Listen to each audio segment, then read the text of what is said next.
Halo guys, selamat datang di Number One. Gue Vian.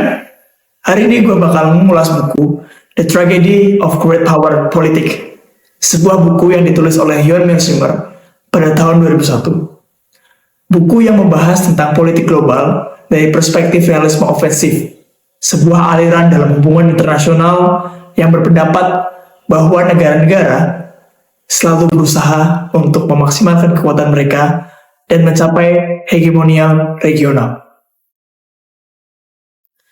Dalam hubungan internasional, terdapat dua aliran pemikiran utama, yaitu liberalisme dan realisme. Mercier sendiri berasal dari tradisi realisme ofensif, yang berbeda dari realisme klasik dan realisme defensif. Realisme klasik berakar pada pandangan sifat manusia yang cenderung agresif.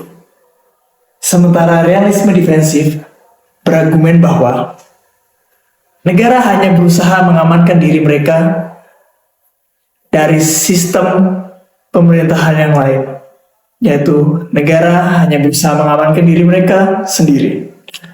Realisme ofensif di sisi lain menegaskan bahwa negara secara inheren agresif karena struktur sistem internasional yang anarkis yang mendorong mereka untuk terus meningkatkan kekuatan mereka dan jika perlu berperang demi kepentingan mereka. Buku ini terdiri dari 10 bab. Salah satunya membahas dua jenis utama kekuatan militer dan kekuatan laten. Kekuatan militer meliputi angkatan darat, laut, dan angkatan udara, dengan angkatan darat sebagai elemen yang paling krusial. Sementara itu, kekuatan laten berkaitan dengan kekayaan dan populasi suatu negara yang mencerminkan potensinya untuk membangun negara itu. Contohnya Jepang dan Jerman saat ini memiliki ekonomi besar dan populasi yang besar, tetapi mereka bukan negara militer karena angkatan bersenjata mereka relatif kecil dibandingkan dengan negara seperti Rusia. Mercier juga menjelaskan bagaimana strategi perang mempengaruhi hasil konflik. Negara yang lebih kecil terkadang dapat menang melalui strategi superior, seperti Blitzkrieg Nazi Jerman yang berhasil menaklukkan Prancis pada tahun 1940, atau strategi mundur Rusia yang menaklukkan pasukan Napoleon. Faktor geografi juga berperan penting dalam realisme ofensif, sebagaimana terlihat dalam keberhasilan Finlandia dalam perang musim dingin. Dalam analisisnya, Mercier menekankan bahwa kekuatan darat lebih penting dibandingkan dengan kekuatan udara dan laut. Ia berargumen bahwa blokade angkatan laut atau superioritas udara jarang menentukan kemenangan perang. Contohnya adalah pengeboman Jerman pada sekutu di Perang Dunia Kedua. Pada perang tersebut, hasil dari pengeboman Jerman oleh sekutu tidak berdampak besar terhadap hasil akhir perang. Selain itu, buku ini juga membahas strategi bertahan hidup negara-negara besar, termasuk upaya mencapai hegemonial regional.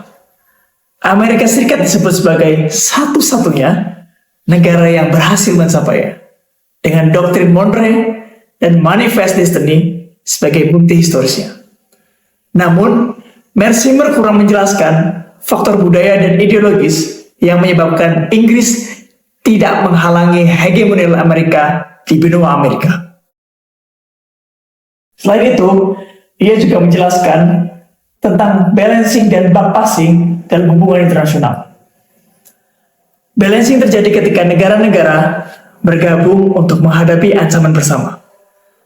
Sementara backpassing terjadi ketika negara mencoba mengalihkan beban pertahanan kepada pihak lain. Ia mencontohkan bagaimana Inggris dan Prancis gagal menyeimbangkan kekuatan Jerman sebelum Perang Dunia Kedua, tetapi kurang mempertimbangkan faktor ideologis dan politik dalam negeri yang turut mempengaruhi keputusan mereka. Mercier juga membahas konsep polaritas dalam sistem internasional. Menurutnya, bipolaritas seperti selama Perang Dingin lebih stabil daripada multipolaritas. Karena lebih sedikit faktor yang harus dikelola, namun analisisnya cenderung mengabaikan banyak perang yang terjadi selama Perang Dingin, seperti Vietnam dan Afghanistan, yang menunjukkan bahwa bipolaritas tidak selalu menjamin stabilitas. Dalam bab terakhir, Mearsheimer skeptis terhadap konsep democratic base theory, yang menyatakan bahwa demokrasi cenderung tidak berperang satu sama lain. Ia juga meragukan bahwa kesejahteraan ekonomi dapat membawa perdamaian.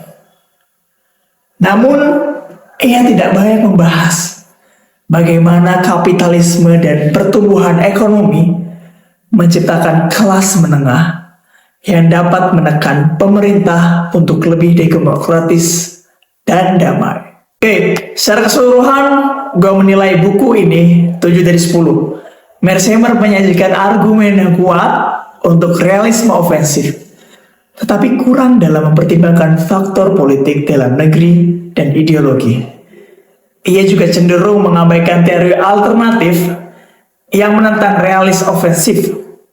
Meski begitu, buku ini tetap layak dibaca untuk mendapatkan perspektif realis tentang politik internasional, meskipun bukan yang terbaik dalam aliran realisme. Kiranya begitu tentang buku yang gue ulas pada kali ini, tentang The Tragedy of Great Power Politics yang ditulis oleh John Mearsheimer.